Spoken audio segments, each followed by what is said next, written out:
On this episode, we fly over some incredible landscapes, get chased out by birds, and enjoy a night on the town.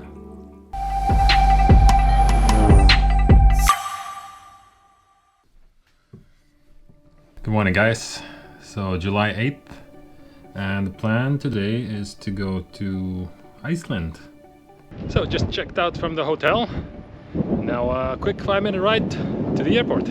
The weather was exceptionally good that morning from Sumburgh all the way to Iceland with a nice tailwind. So I filed my flight plan and once more enjoyed the scenic beauty of this amazing place. There she is, safe and sound, ready for another journey. An important part before every flight is the pre-flight inspection to make sure the airplane is in good shape. I check things like control surfaces, wings and fuselage, propeller and engine oil, and even the fuel for any contamination. Once that's done, I jump into my immersion suit and we're good to go. It's going to be a 3-hour and 40-minute flight. Uniform Zulu, Roger, Sierra current QH1019, runway 094. Uniform Zulu, runway 09, southwind 11011, clear for takeoff. 55 knots, rotate.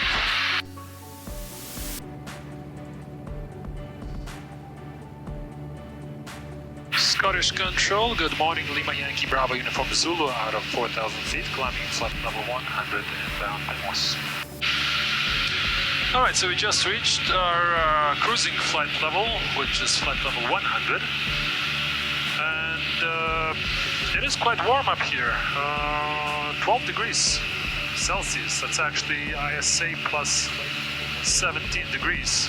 Certain airspace over oceans is designated as oceanic airspace, which requires a separate clearance before you can enter it. I was gonna record it here, but somehow I put the camera on time-lapse instead of video. Anyways, nothing really special to it, basically it just contains instructions on routing, speed and altitude for the flight. So, quick update, doing quite well. Ground speed, you can see 147 knots, we have about a 15 knot tailwind. Here on this map,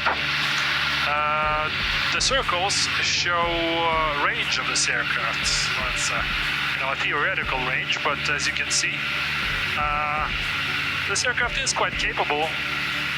The Faroe Islands are certainly a spectacular sight from the air. Although they were partly covered by clouds, we did get a few scenic glimpses of the northern shores.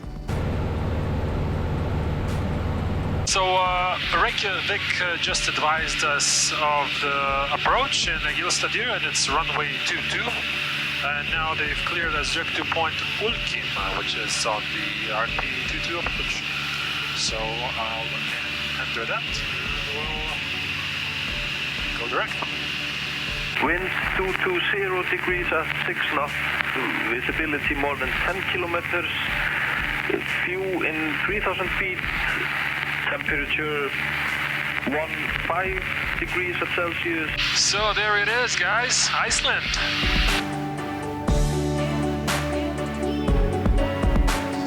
And this is beautiful.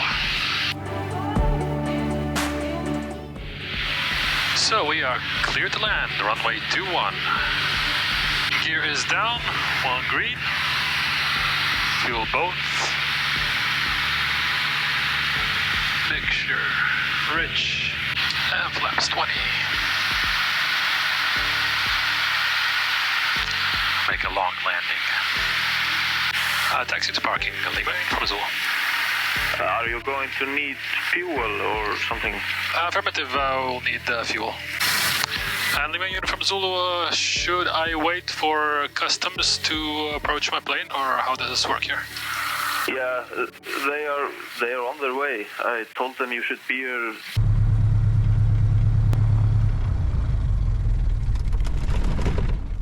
So here we are, guys. Egilsstadir, Iceland. Let's clear customs, get some fuel, and yeah, we'll be on our way. That's pretty much it. It starts getting cold. Got some avgas, and here we go again. Clear prop. Although my initial plan was to fly along the southern coast of Iceland, the weather dictated otherwise. The southern coast was covered with low overcast clouds, while the north was nice and sunny. I didn't do much research on the airports and towns along the northern coast, but with such nice weather, there's no time to waste. For our next stop I chose Siglufjordur, which is a small fishing town with an airport, nestled in a fjord surrounded by high terrain. It would be a spectacular place to visit, but as I was getting closer I picked up the weather from the nearby Akureyri airport, and the wind was gusty. Nothing too significant, but when flying into an airport that's surrounded by high terrain, wind can get very turbulent. Not something I want to risk. So I decided to divert to Husavik and see what other options we have. Alright guys, so I landed in Husavik to reassess my situation because the wind is picking up a bit. Thinking probably gonna go to Saudarkrokur and spend the night there. Saudarkrokur is another small coastal town with an airport nearby, which seems like a nice place to stop. Here we go again, guys. One more flight for today. On the way we fly along the scenic mountainous coastline, passing the town of Siglufjordur, where I initially intended to stop, but I guess we'll leave that for another time. Saudarkrokur traffic, Lima Yankee Bravo, from Zulu, turning final 36. Alright, so one more flight, guys. This place, Saudarkrokur, seems to be some kind of a bird nesting ground. And they are attacking me as soon as I exit the airplane. And they're pooping everywhere. So I'm afraid I'm gonna find my plane covered in bird poop when I come back in the morning. So I'm gonna fly over to Blonduos, which is just 15-minute flight, and spend the night there.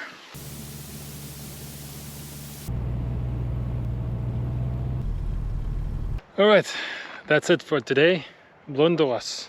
The town is just right over there, about 2 kilometers, and I'm gonna take the bike once again and head down and get my room for tonight and see what is happening in this place.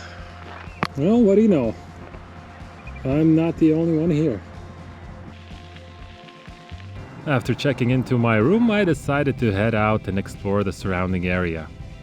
Blonduos is a small town, but it does have a very nice nature reserve, which is on a small island encircled by the Blanda River. So it's been a long day. I'm tired, but that's not gonna stop me from doing some sightseeing. It's an island in a river. That one's a bit more sturdy. This one kind of sketchy, but people seem to favor that one for some reason. You know, most of Iceland doesn't have any trees at all. And here I am, about to get lost in a forest in Iceland.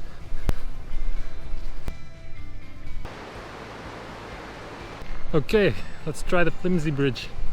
Everybody's doing it. Might as well.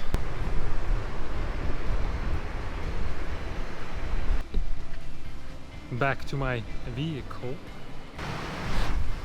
Okay, fun fact. So this bridge is apparently the first permanent bridge built in Iceland. It was built in 1897 and it was built to cross this river. But this is not the original location. It was moved in 2021. So just a couple of years before they put it here as a monument. So that's kind of interesting.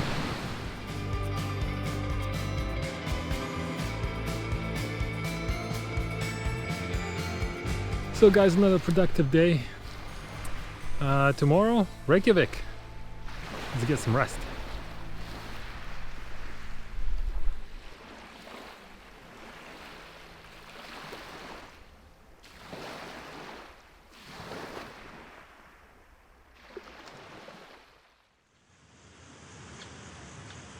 Good morning, guys. So another beautiful day in Iceland, as you can see. I've just spent the night here in Blonduos at this guest house right here. Killian guest house it's called. Very nice place run by a friendly Polish family. And now I'm gonna head back to the airport. And today off to Reykjavik. I always love to start the day with a bike ride to the airport. It really gets the energy going. Back at the airplane, it's the usual pre-flight inspection, but this time I take it slow, taking in the sun and enjoying having the place all to myself.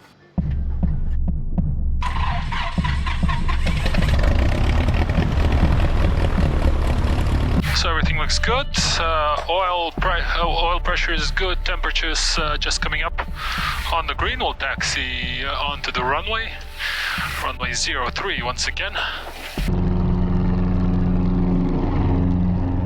After takeoff, we head across the bay to take a look at a very interesting spot called Saudarkrokur. It's a rock formation sticking out from the sea in the shape of a creature drinking from the sea. To me, it looks like an elephant.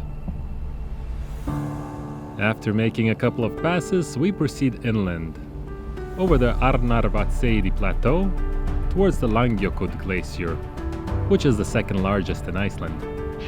Wow, look at that view. That is something. I was indeed very stoked flying in this part of the world. Iceland is just such a beautiful place, with its ever-changing landscape, all the colors that you see, and a certain smell of sulfur that you can even sense flying at several thousand feet, make this place truly unique. I am so excited, guys. I just can't stop filming. Alright, so we're now approaching Reykjavik approach area. We will contact them on 1190. Reykjavik Airport, status information India at 1300 Zulu. Runway 01 in use. My unit from Zulu, wind 300 degrees 7 knots, runway 01, clear to land. I'm guessing this is it. Nobody's waiting for me. Alright guys, so we made it to Reykjavik. Now it's just a matter of finding some kind of a handling agent. We are at Reykjavik FBO, and even the ground controller doesn't know which building it is exactly. So we'll try and find somebody. So the plane's tucked in for the night, all fueled up, and let's get into town. It was 15 degrees as I got into town, which, as you can tell, for Icelanders is considered sunbathing in t-shirt weather. I wandered around the town for a while, visiting some of its more famous landmarks and its colorful streets. It's a very cozy city.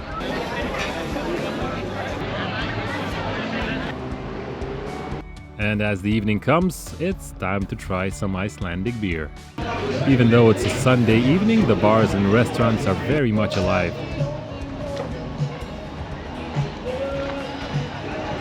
I was especially impressed with this place. It's a bookstore, cafe, bar, and a daily live music venue, all in one. No less impressive was the band that was playing that evening. In fact, they play almost every evening. In fact, their name is actually the Bookstore Band. I went in only to take a quick peek, but ended up staying for more than 2 hours. I didn't capture it on camera, but an earthquake of magnitude 5.1 hit just south of Reykjavik when I was at this place. It was just light shaking and the band just kept on playing. After all, it is common here.